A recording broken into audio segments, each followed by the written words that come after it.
নমস্কাৰ কৃষ্ণকান্ত সন্দিকৈ ৰাজ্য মুক্ত বিশ্ববিদ্যালয়ৰ গুৰুত্বপূৰ্ণ ভিডিঅ'লৈ মই বিখাৰে সকলোকে পুনৰবাৰ স্বাগতম জনাইছোঁ। কৃষ্ণকান্ত সন্দিকৈ ৰাজ্য মুক্ত বিশ্ববিদ্যালয়ৰ ফালৰ পৰা এক্সাম পৰীক্ষাৰ ওপৰত কেন্দ্ৰ কৰি গুৰুত্বপূৰ্ণ নটিফিকেশ্যন আহি পৰিছে। নটিছখন আহিছিল 22/8/2024 নটিফিকেশ্যন। ইয়াত উল্লেখ কৰা হৈছে with reference to the notification reference KKHSU COE 18-170 dated 27/06/2024 it is hereby informed to all the concerned that the degree second semester NEP syllabus and master degree second semester NEP syllabus regular course examinations 2024 and the back examinations of degree and master degree second semester non-NEP syllabus examination 2024 and degree old course গতিকে মনত ৰাখিব পৰীক্ষা কোনবোৰ প্ৰগ্ৰামৰ অনুষ্ঠিত হ'বলৈ গৈ আছে। Master degree second semester NEP course লগতে degree second semester NEP syllabus লগতে নন NEP সিলেবাস লগতে বেক কোৰ্স লগতে অল কোৰ্সৰ কেন্দ্ৰীয় পৰীক্ষা অনুষ্ঠিত হ'বলৈ গৈ আছে 2024 বৰ্ষত। তাৰ পাছতে আন্ডাৰলাইন কৰি উল্লেখ কৰা হৈছে আন্ডাৰলাইনত ইয়াত জনোৱা হৈছে examinations 2024 are postponed to the month of October November in view of the government ADR examinations on the Sundays of September 2024 গতিকে যে কৃষ্ণকান্ত সন্দিকৈ ৰাজ্যমুক্ত বিশ্ববিদ্যালয় পৰীক্ষা অনুষ্ঠিত হ'বলৈ গৈ আছিল। গতিকে সেইবাবে কি কৰা হৈছে যে master degree second semester bachelor degree second semester সকলোৱে পৰীক্ষা অনুষ্ঠিত হ'বলৈ গৈ আছিল। কিন্তু যে আমাৰ অসম চৰকাৰ পৰীক্ষা অনুষ্ঠিত হ'বলৈ গৈ আছে আসাম ডাইৰেক্ট ৰিক্ৰুইটমেণ্ট পৰীক্ষা। গতিকে সেই পৰীক্ষা পৰিছে ছেপ্টেম্বৰ 2024 ছানডে পৰিছে। গতিকে সকলোখিনি কথালৈ লক্ষ্য ৰাখি কৃষ্ণকান্ত সন্দিকৈ ৰাজ্যমুক্ত বিশ্ববিদ্যালয়ৰ degree second semester master degree second semester পৰীক্ষাসমূহ অক্টোবৰ নৱেম্বৰ মাহলৈ পিছুৱাই দিয়া হৈছে। কথাখিনি বুজি পাইছেনে? তাৰপাছতে গুৰুত্বপূৰ্ণ উল্লেখ কৰিছে as such the last date of the form fill up for the learners who will appear as back candidates has been extended till 31 August 2024 with a late fine of res 500 গতিকে যিবোৰ কেণ্ডিডেট এতিয়ালৈকে যদি আপুনি back form fill up কৰিব নোৱাৰিলে বা date পাৰ হৈ গৈছিলে গতিকে পুনৰবাৰ তাৰ ডেটসমূহ বৃদ্ধি কৰি দিয়া হৈছে বা এক্সটেণ্ড কৰি দিয়া হৈছে কিমান তাৰিখলৈ 31 আগষ্ট 2024লৈ। গতিকে আপোনালোকে নিৰ্দিষ্ট মাচুল পে'মেণ্ট কৰাৰ উপৰিও আপুনি কি দিব লাগিব লেট 500 rupees অভাৰ ফাইন হিচাপে অনলাইন মোডত পে' কৰিব লাগিব। মনত ৰাখিব খুব ইম্পৰ্টেণ্ট ইনফৰমেশ্যন লাভ কৰি আছে, খেলি মেলি নকৰিব। গতিকে বুজি পাইছেনে যে কৃষ্ণকান্ত সন্দিকৈ ৰাজ্যমুক্ত বিশ্ববিদ্যালয়ৰ degree second semester master degree second semester NEP non NEP old course back course সকলোৱে পৰীক্ষা অনুষ্ঠিত হ'বলৈ গৈ আছিল। আৰু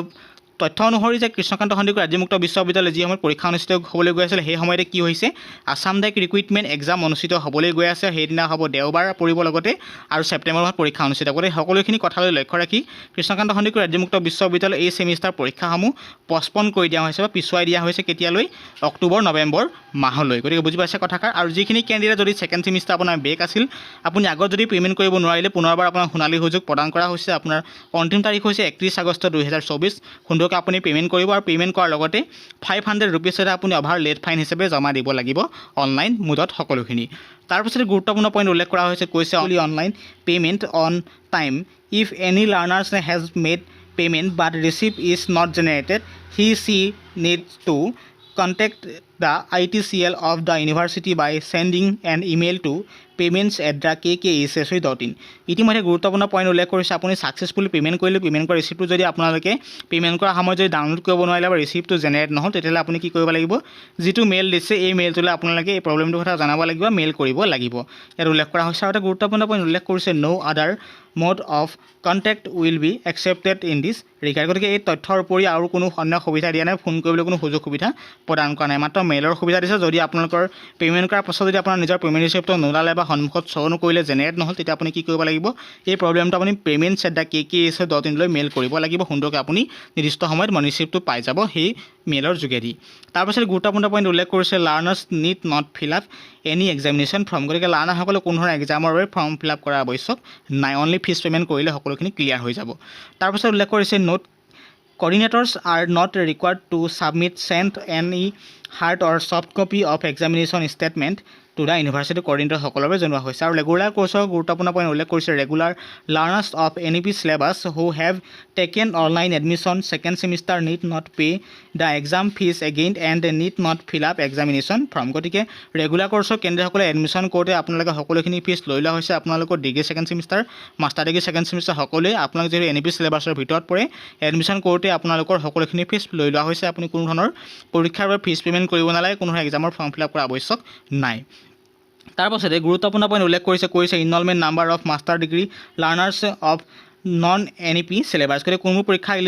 এলিজিবিলিটি হ'ব পৰীক্ষাৰ্থী ইয়াত উল্লেখ কৰিছে মাষ্টাৰ ডিগ্ৰীৰ ক্ষেত্ৰত নন NEP চিলেবাছৰ বিপৰীতে ইয়াত কোৱা হৈছে 18, 19, 20, 21, 22, 21 যদি আপোনালোকৰ ইনৰলমেণ্ট নম্বৰ আছে আপুনি এই পৰীক্ষাত বহিব পাৰিব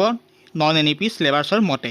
তাৰপিছত উল্লেখ কৰিছে enrolment number of degree learners of non NEP syllabus যদি আপুনি ডিগ্ৰী কোৰ্চৰ আছে তেতিয়া আপুনি নন NEP চিলেবাছত যদি পৰিছে আপোনাৰ ইনৰলমেণ্ট নম্বৰ 17, 18, 19, 20, 21, 22 যদি আছে আপুনি সুন্দৰকৈ পৰীক্ষাত বহিব পাৰিব তাৰপিছত উল্লেখ কৰা হৈছে all course back examination for the degree second semester examination 2024 are valid only for the batches which enrolment number begin with 16 গতিকে অল কোৰ্চৰ যদি 16 ইনৰলমেণ্ট নম্বৰ ষ্টাৰ্ট হৈছে আপুনি সুন্দৰকৈ বহিব পাৰিব ডিগ্ৰী ছেকেণ্ড ছেমিষ্টাৰ বেছিকলি মনত ৰাখিব তাৰপিছত উল্লেখ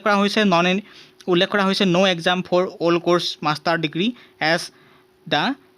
ইয়াত ইজ অভাৰ গতিকে এইটো কথা মনত ৰাখিব জনোৱা হৈছে খুব ইম্পৰ্টেণ্ট ইনফৰ্মেশ্যন জনাবলৈ চেষ্টা কৰিলোঁ অৱশেষত ছিগনেচাৰ মাৰিছে কণ্ট্ৰলাৰ অফ এক্সামিনেশ্যন কথাখিনি বুজি পালে যে আপোনালোকৰ কি কাৰণবশতঃ পৰীক্ষাটো পিছুৱাই দিয়া হ'ল যে ADR পৰীক্ষা অনুষ্ঠিত হ'বলৈ গৈ আছে ছেপ্টেম্বৰ মাহত আৰু সেইদিনা দেওবাৰবোৰ পৰিব সেই দেওবাৰে পৰীক্ষা যিহেতু ADR পৰীক্ষা অনুষ্ঠিত হ'ব গতিকে সেই সমস্যাৰ ওপৰত লক্ষ্য ৰাখি কৃষ্ণকান্ত সন্দিকৈ ৰাজ্য মুক্ত বিশ্ববিদ্যালয় degree second semester master degree second semester যি পৰীক্ষা অনুষ্ঠিত হ'বলৈ গৈ আছিল non NEP syllabus all course back কোৰ্চৰ সকলো পৰীক্ষা পষ্টপন কৰিছে বা পিছুৱাই দিয়া হৈছে অক্টোবৰ নৱেম্বৰ মাহলৈ আৰু অৱশেষত গুৰুত্বপূৰ্ণ চান্স এইটোৱে দিছে যিখিনি কেণ্ডিডেট এই ছেমিষ্টাৰ ভিতৰত পৰিছে আপোনাৰ যদি বেক আছে বেকটো উঠাবলৈ এতিয়াও সময় আছে আপুনি